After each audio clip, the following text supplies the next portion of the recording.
मैं अगर गलत हूँ तो मैं छोड़ छाड़ के चला जाऊँगा, लाइनें छोड़ दूँगा।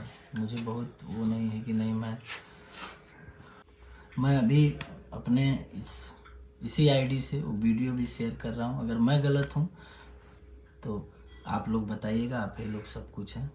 मेरा कोई उद्देश्य नहीं है किसी से झगड़ा करने का, किसी से लड़ाई करने का, किसी से कुछ करने का।